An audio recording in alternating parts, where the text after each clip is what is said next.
Well, thank you for playing. It was nice knowing you guys, but the end is here. Crypto is not going to see a Santa Claus rally. That is officially what it's called, and that's what it has always been called. Look, we are looking at stuff like this. Okay, let's jump in straight away. We're having a look. We see that crypto hasn't really changed too much, but we have some really big fundamental news coming up that is going to be very crucial. We had GDP. I also want to cover off FTX. Okay, how did Sam get $250 million bail that he has to pay in order to get out? But he got out for free and hasn't paid a single penny, but he's still living with his parents. Also, I want to cover off a little bit about earnings season and how that has given a little bit of false hope and why we dropped. So as you can see, looking at this, Bitcoin, we see Ethereum pretty much holding steady, not really affected by the negativity in the markets yesterday, okay? And I'm talking about traditional markets. We're pretty much just holding steady. And this is why I've mentioned this before, that the two are not necessarily correlated at the moment, the crypto and the traditional markets, okay? And I just don't think they are at the moment. I think we can obviously see this. GDP grew, which normally is a very good thing. But as we know, me and AJ have gone through this many times. Growing GDP is not a good thing when we're already in a cycle of Fed tightening. Because when the Fed wants to tighten, and if they see strong GDP reports, they see a strong economy. Now, because of inflation, a strong economy means more inflation for longer, okay? That's exactly it. So we just don't want to see this, okay? Hence why we ended up in a situation where the Dow dropped by 1%, S&P 1.5%, Nasdaq 2%, Tesla dropped by 8.8%. It was absolutely ridiculous. But anyway, and now there's a few different issues that I'm tackling off here. So obviously, yes, we had GDP come in really strong. We have PCE later, so let's go over that a bit later on. Biden administration overstated Q2 jobs. If you watch my previous video, you will know that I have some big concerns for the crypto market, also for traditional markets in the early stage of next year, because I think we're going to get to a stage that the Fed are going to have realized that they have been over tightening, okay? And this is just going to cause the market to slightly pump, but also just be very confused. Very confused. Now, they have admitted, right? The Biden administration overstates the number of jobs created in the US during the second quarter. We're in December. How are these guys only just coming up with the numbers from the second quarter? How many people do you guys have working on this? I get told to do a report or whatever. It's got to be done. I want pictures of Spider-Man on my desk by Monday morning. Like, what? Hang on a sec. Everyone seems to be on a strong deadline apart from these guys. I don't get it. But anyway, so the Philadelphia Fed, because each region has their own little Fed, and then you've got the big Fed, you know, the Jerome Powell Fed, who kind of manage all of these small Feds. And when they want to vote on something, all the head of the Philadelphia one and the whatever one, they'll all come together and they say, hey, we should do this, we should do this. And then Jerome Powell goes, okay, this is the real thing, what we're going to do. So anyway, Philadelphia Fed, they thought, well, let's just do a little report here. But they found that 10,500 new jobs were created between March and June. Now, in my video previously, I mentioned that there was a job gain of 1.2 million jobs when the government goes and asks companies, how many more jobs do you have? But a lot of these people, right, who have now got a new job, they might have just picked up a second job.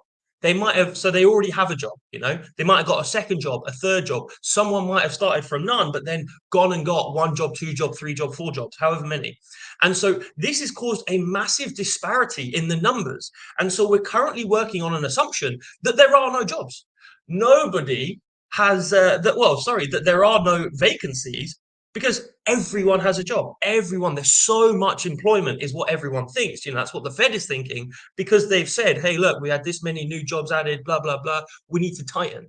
When in reality, it's only 10,500 new jobs, which is nothing in an economy of 350, 400 million people. So it is a bit crazy, okay? And so, yeah, the Bureau of Labor Statistic estimated there was 1.12 million new jobs added between March and June, when in reality, it was only 10,500. And this is what we're looking at here. I wanted to just, read it off of here because it's going to be much easier to digest. this just looks intimidating, doesn't it? I know I've read through it, but it's much easier to go through and just explain that there. So anyway, what we're looking at is this is the data. So this is the CES. Just, I mean, you don't need to worry about that. Early benchmark, and then we have the current CES sum of states. And so you can see there's these big discrepancies here. But the major issue I have, guys, the major issue is that we're only operating on March and June. So all of the actions that the Fed are taking now are to remedy the problems we had between March and June. I don't think that's a good way to be running your economy, personally. And so, yeah, okay, so I was going to go PCE expectations. So as I mentioned, we have PCE. I think for the PCE index, we're going to come in on target, a little bit below. I think I'm going to say a little bit below, because very similar to CPI, that came in below expectations as well.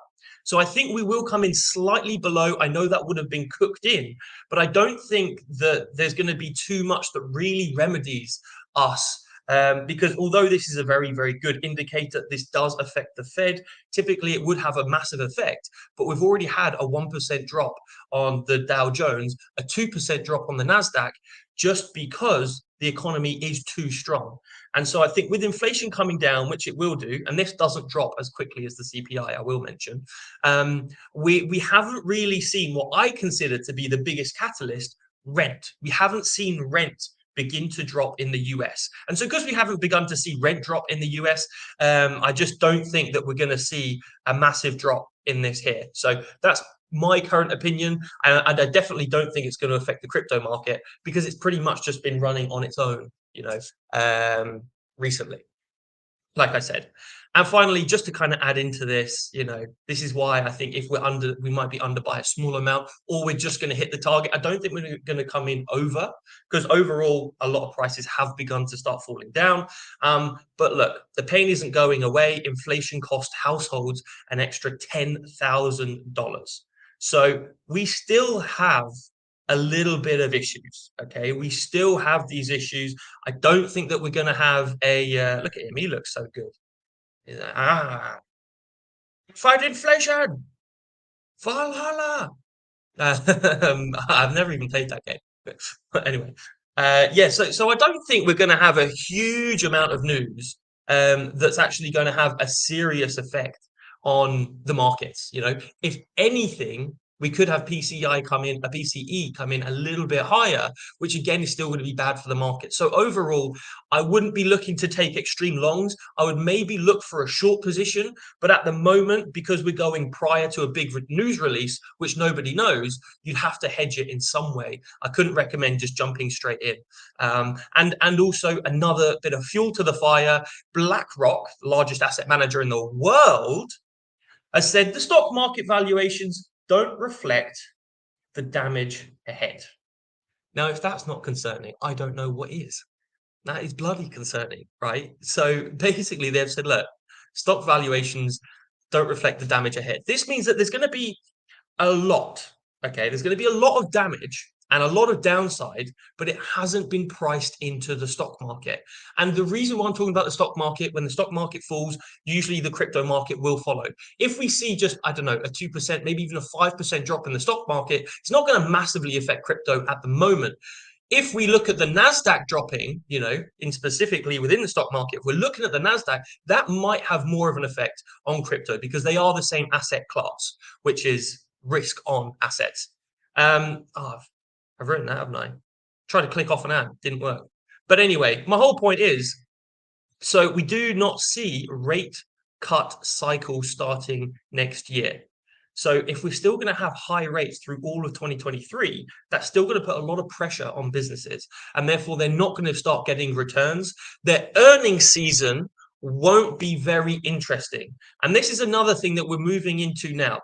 21st of December, 2 days ago, we did see that people like Nike, FedEx, whatever, so these were all reporting. And they come out and they say, hey, look, guys, this is how much money we made in Q4.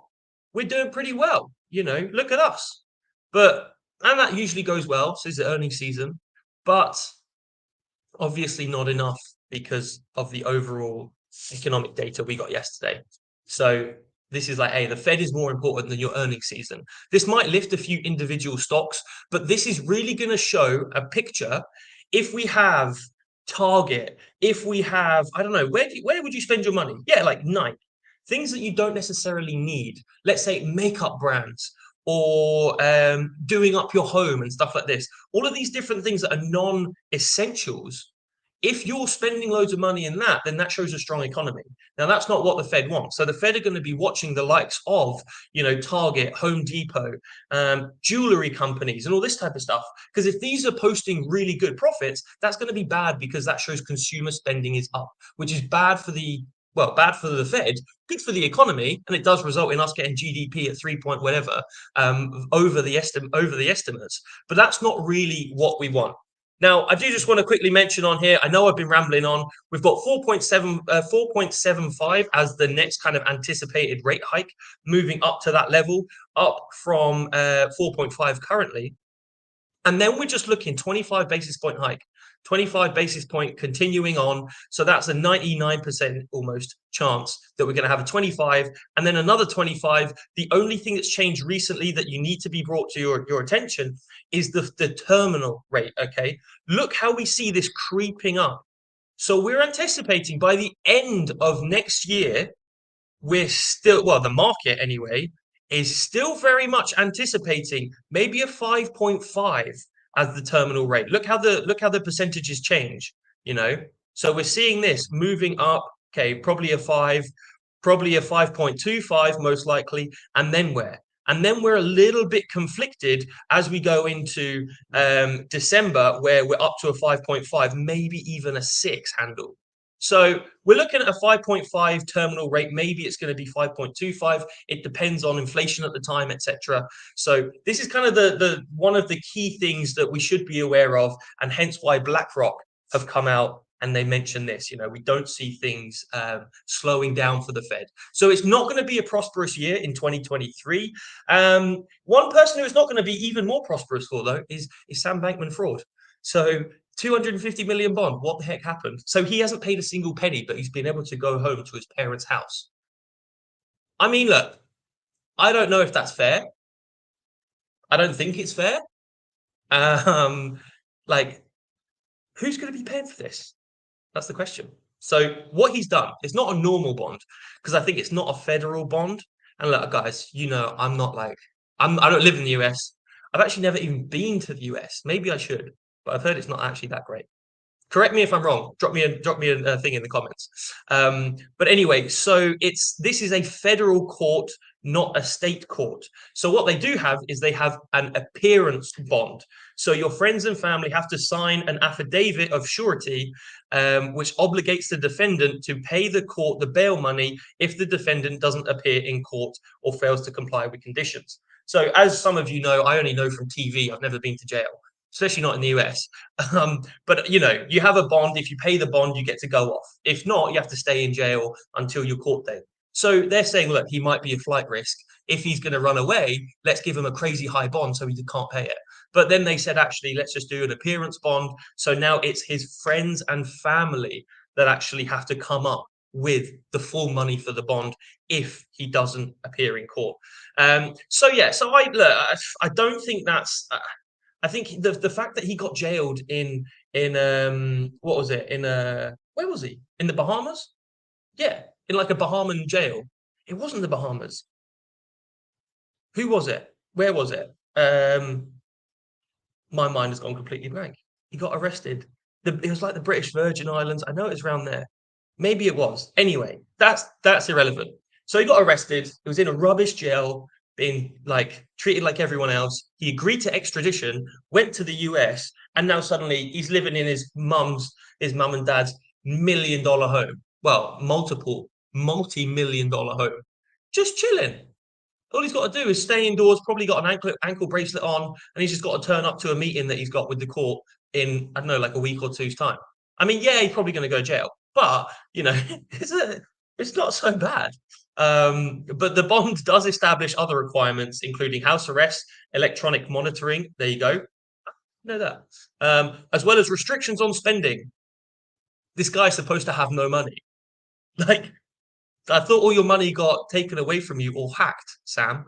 I thought you had no money, boy.